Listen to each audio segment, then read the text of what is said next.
from a sports point of view, I'd also want to ask about mindset and, we constantly traveling, we're constantly playing and mental fatigue, physical fatigue, emotionally we're away from family and friends, and there's a lot of things that go on in the mind. Like you said, there's a lot of balls juggling, but it does happen. What could we do to maybe keep ourselves a little bit more calmer in our heads? I know Why are you so unambitious? Why are you saying little bit more calmer? I'll start with little and then I'll be like your campaign, it has to build. So Now, let's look at it this way. You keep your hand here. If you wish, does it stay here or does it jump all over the place? just jump over It does? sometimes. Then you will get bolder. Your hand must stay right there where you want it, isn't it? Hand stays, but here. No, hand, we're talking about the hand. Yeah. Your hand, you're able to keep it right here. If you want, it'll go here, if you want, it'll go here, if you want, it'll go here. Suppose your hand became like this, it's jumping all over the place.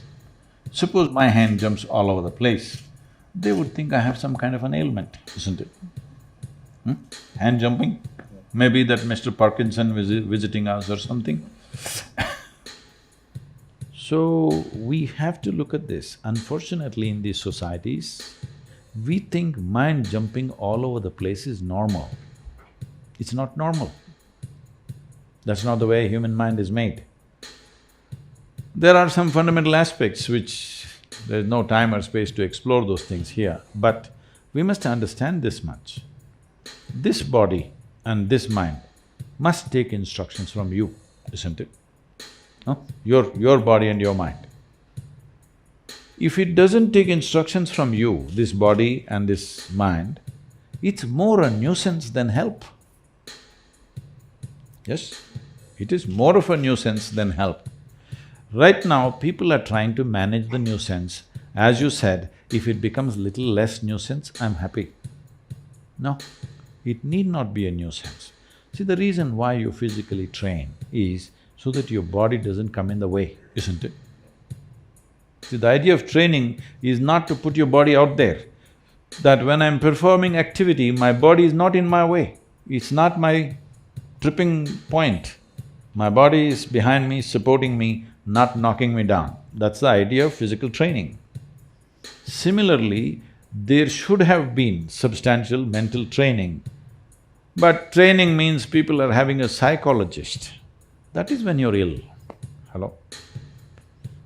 Trying to change attitudes, it's not about attitudes, it's about understanding the mechanism of how this mental structure functions. As physiology functions, the psychological framework functions with a certain parameters. If you do not understand that and handle it, then it is only by chance on a certain day you are in the zone. Rest of the time, it's a risk. The rest of the time you're chasing that mindset where, some days, like you said, some days automatically you end up in that mind space, in a good mind space. And after that, that is where you want to be. So rest of the time you're chasing it. See, a game is subject to various realities. It's not all you. There's also somebody who's throwing the ball in tricky ways, all right? It's not all you. You're only 50%. The other 50% is there all over the place. So that 50% must happen. You cannot do 100%. Even if you're as brilliant as you can be, you could be gone first ball. That's the nature of the game, all right? If that nature of the game is removed, then there's no game. If every time you can hit it, then there's no game. You cannot hit it, that is the game, isn't it? So leaving that part, this 50%, which is your 100%, that must happen every day, even if you change your underwear. I'm saying, whatever that lucky charm that you have, for somebody it may be some kind of a pendant, somebody it's a mantra, somebody else it's an underwear, it doesn't matter what the hell it is. But you're trying to hang on to something to create some kind of a mental sense of confidence. There are two ways to work. Either you can work with confidence or you can work with clarity. See, right now, if I ask you to walk from here to there, or anybody, if I ask them to walk from here to there, they will walk up and down, no problem. Why? It's clear, the lights are on. Suppose we switch off the lights and make this hall pitch dark. If I ask them to walk, now they will struggle. Why?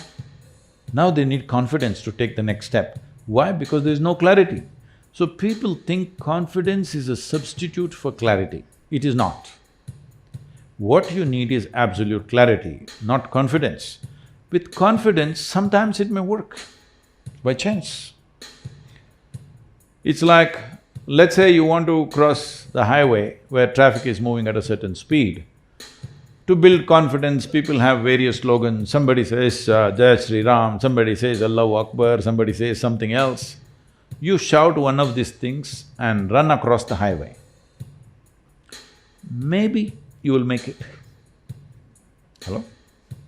Maybe by sheer chance you made it, or because of the compassion of some driver, you make it.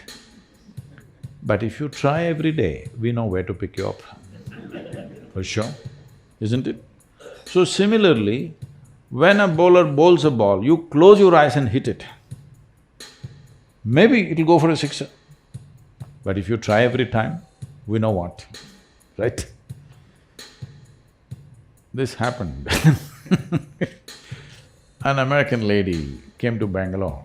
This was… now those auto rickshaws have gone down. At that time, auto rickshaw was the fastest thing going on the Bangalore roads.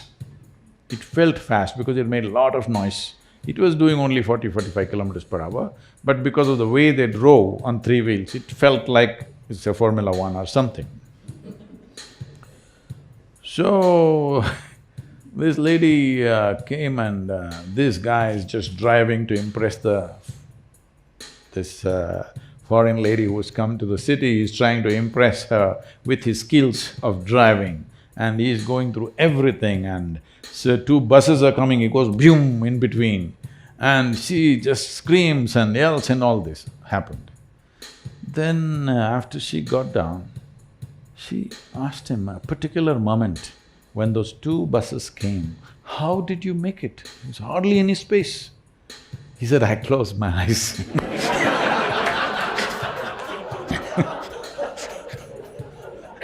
So she came and told me, those terrible three-wheelers. So if you close your eyes, sometimes it just works. So this is what confidence means. I'm sure in every game, people are trying to train people, you must be confident, you must be confident. No, you should not be confident, because confident means you are not in touch with realities. Clarity is what is needed. Because just before the… okay.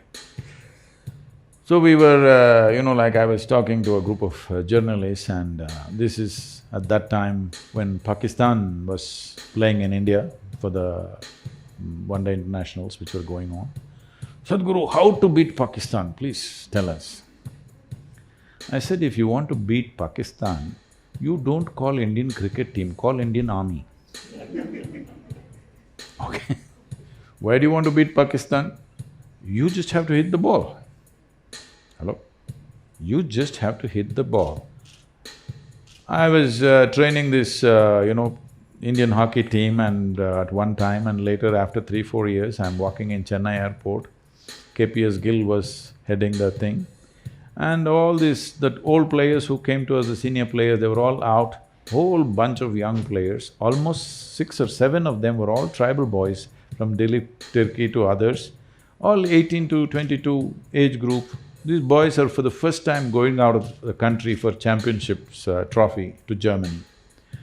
They're all wide-eyed, they've never traveled outside, and it's the first time. And they're not from cities, they're tribal boys. So somebody is giving them pep talk in Hindi, I can't repeat all the words. He's saying, Desh ka izzat aapka something. Your parents' honor is in your hands. 1 billion people's hopes are in your hands. Like this, he is giving pep talk. These boys are 1 billion people's stuff sitting on their head. Then I was passing by, KPS Gill saw me and said, Sadhguru, can you say something to the boys for the first time they're going out of the country? So I said, see, you know how to play hockey? They said, yes. I said, I don't think you know how to play hockey. You don't know how to play hockey, that's why you're looking like this. You're looking like this because you obviously don't know how to play hockey. No, we know how to play hockey, suddenly their pride. I said, if you know how to play hockey, first thing is forget the 1 billion people, forget your maa-baap business. There's only one thing, the damn ball should be in the opposite goal, that's all you know. You need lust for this. You just need lust to put the ball in the goal, that's all you do. You don't count how many goals I've put, that's not your business. There are professional people hired to keep the score. Why are you keeping the score? Your business is a ball at a time, isn't it? But everybody is calculating, they're looking at the score, when I'm coming to 100, how many really fantastic batsmen unnecessarily have gotten out in 90s in India? So many of them, there's a legend. I'm guilty of many. Because you're doing the scorekeeper's work. You do your job. Your job is to hit the ball according to its merit. What does it matter what's the score? Whether it's 1 or 100, what is your business? No, you must strategize, all that there is somebody else. The player has to just do what he has to do at that moment right, isn't it? See, the desire to win is one thing. Everybody wants to win in their life, not just in a game. Everybody wants to win, everybody has a desire to be successful. But the desire is only giving you the direction, which way you want to go. Desire will not make you successful, it's only the competence which makes you successful, isn't it? And competence is clearly clouded when you're confident. Competence needs clarity. You just see things the way they are and do what you have to do at that moment. Not try to win the match. You cannot win the match. You can only hit the ball, isn't it? Somebody will tell you whether you have won or not.